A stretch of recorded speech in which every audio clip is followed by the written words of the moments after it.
Bonjour à tous, à Chalon-sur-Saône, Amazon se met en grève aujourd'hui, on vous explique pourquoi dans ce journal. La vaccination contre la méningite en est à sa deuxième semaine de vaccination, et pour cette deuxième semaine, les étudiants sont 10 fois plus nombreux. Le demi-infopus économie évoquera la cité des vins de Bourgogne. Enfin, la météo du jour est nuageuse pour le moment, mais ça ne va pas durer. À Sevré, en Saône-et-Loire, Amazon est en grève aujourd'hui. La CGT évoque en effet un plan de départ volontaire qui ne porterait pas son nom. La direction proposerait aux 500 salariés en CDI entre 2 000 et 8 000 euros en cas de départ volontaire. Pour la CGT, les salariés n'auraient rien à y gagner puisqu'ils ne toucheraient pas le chômage. Yannick Briès nous explique les revendications de la CGT. La CGT estime qu'il s'agit d'auto-licenciement. Le délégué Alain Jo pointe un discours ambigu. Donner de l'argent à des gens qui sont en CDI, qui quittent l'entreprise alors qu'on sait que c'est quand même déjà difficile d'avoir un CDI. Pour nous, ça prouve que faire carrière chez Amazon, c'est compliqué et puis que les conditions de travail sont bien difficiles puisqu'ils proposent aux gens eux-mêmes de partir. Ils clament partout, on embauche et ça fait de la publicité avant les fêtes de Noël. Et puis une fois les fêtes passées, c'est plus tout à fait pareil. Ils préfèrent travailler des intérimaires. L'intérêt pour eux, c'est qu'à la place de CDI, on va prendre des intérimaires et puis l'intérimaire, on sait tous ce qu'on peut faire avec un intérimaire, du personnel malléable et puis qu'on peut faire un peu tout ce qu'on veut, quoi. Certains salariés du site chalonnais auraient déjà accepté cette offre de départ. Le plus difficile pour Alain Jo est de dissuader les candidats au départ soumis, c'est vrai, à de difficiles conditions de travail. Moi, j'ai vu sur mon site à Chalon, il y a des gens qui sont fatigués des conditions de travail et tout, et qui disent je vais prendre ça et puis je verrai bien. Sans échanger une démission, donc qui dit démission dit absence de chômage, ça prouve bien que les gens ils en ont vraiment marre, quoi. Ils sont fatigués de tout ça. On leur vend le rêve américain, comme il faut à chaque fois. Puis quand les gens commencent à voir que le rêve américain, c'est peut-être pas tout à fait ça quand même, on leur propose de l'argent pour partir. Et malheureusement, il y a des gens que ça intéresse. Donc on essaie de les dissuader quand même, parce que il y a quand même des conséquences derrière, mais il y a des gens qui sont vraiment à bout et qui veulent prendre cette prime pour partir. La CGT craint que cette prime de départ volontaire ne fasse tache d'huile sur les autres sites d'Amazon en France. L'entreprise emploie 500 personnes en CDI sur son site de Sevré, près de Chalon-sur-Saône. Restons en Saône-et-Loire où hier, Edith Guignot, députée de la 2e circonscription, a annoncé qu'elle ne se représentera pas pour les élections législatives. Elle estime en effet que les députés sont trop souvent malmenés par les ordonnances du gouvernement et bafoués par l'utilisation du 49.3. Elle préfère ainsi se concentrer sur sa commune de Bourbon-Lancy où elle a été élue maire en 2014.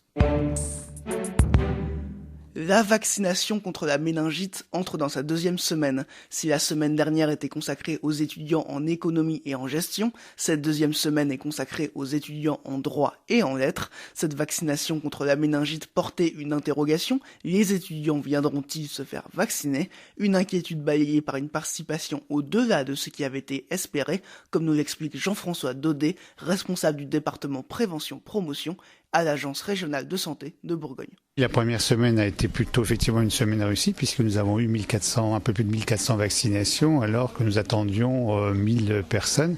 Donc ça montre bien que les étudiants et le personnel du campus dijonnais ont bien pris conscience de l'importance de cette vaccination. 1000 personnes attendues pour la première semaine, mais c'est 10 000 étudiants en droit et en lettres qui sont attendus jusqu'au 20 janvier.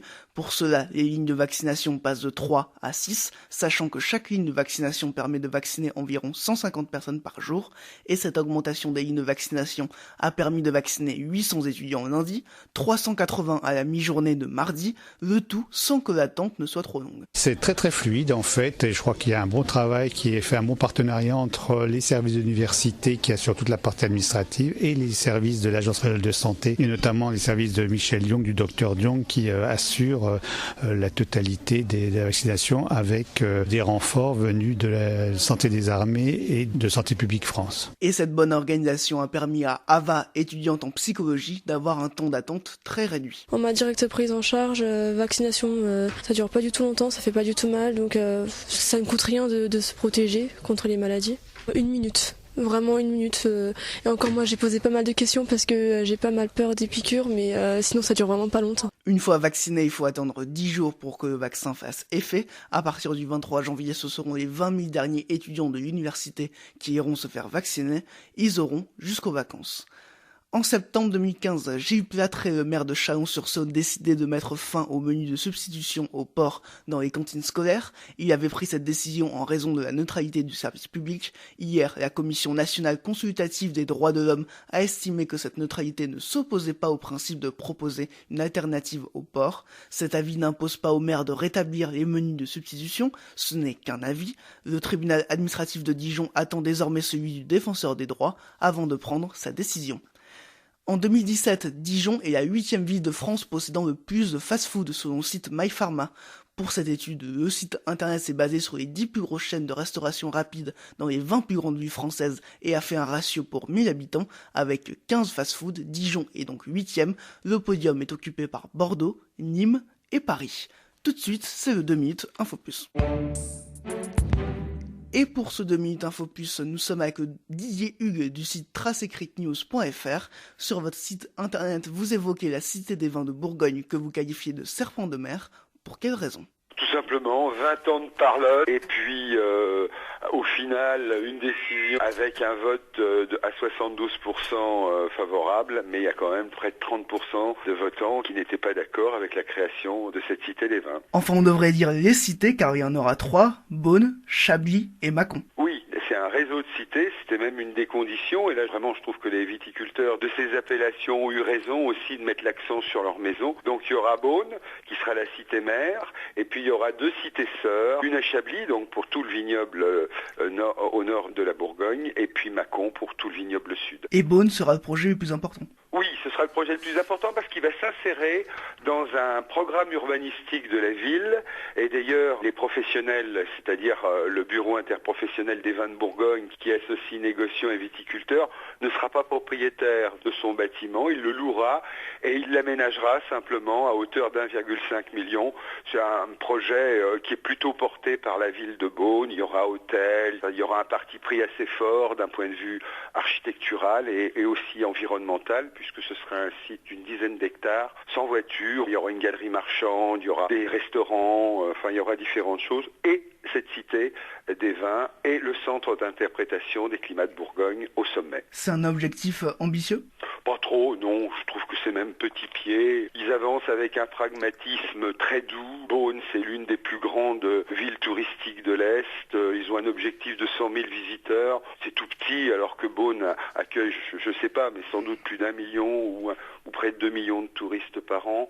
Le vin de Bourgogne fait rêver tout le monde. Je trouve que c'est vraiment très modeste. Et de leur côté, Mâcon et Chablis ne sont pas en reste, c'est ça ? Alors eux, ils font quelque chose de beaucoup plus modeste, mais à juste raison. La Cité des vins à Mâcon, ce sera dans l'actuelle maison des vins de Mâcon, qui fonctionne très bien.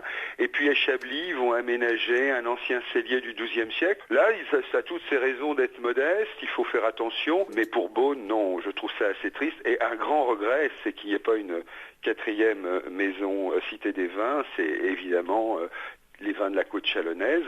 On aurait pu la mettre à Chalon-sur-Saône. La maison des vins vient de se rénover. Voilà, on a oublié Mercurey, Rully, Givry. Je trouve ça très dommage. Merci à Didier Hugues pour ce 2 minutes Info Plus. Ce sujet est à retrouver sur le site traceécritenews.fr. Tout de suite, la météo. La matinée est pluvieuse en Côte d'Or et en Saône-et-Loire. Il fait ce matin 1 degré à Is-sur-Tille et à Tournu, 2 à Louan, 3 à Châtillon-sur-Saône et à Charolles. Dans l'après-midi, c'est la pluie qui s'installe de plus en plus intensément au fur et à mesure de la journée. Les températures, elles, restent stables. C'est la fin de ce journal. Très bonne journée à tous.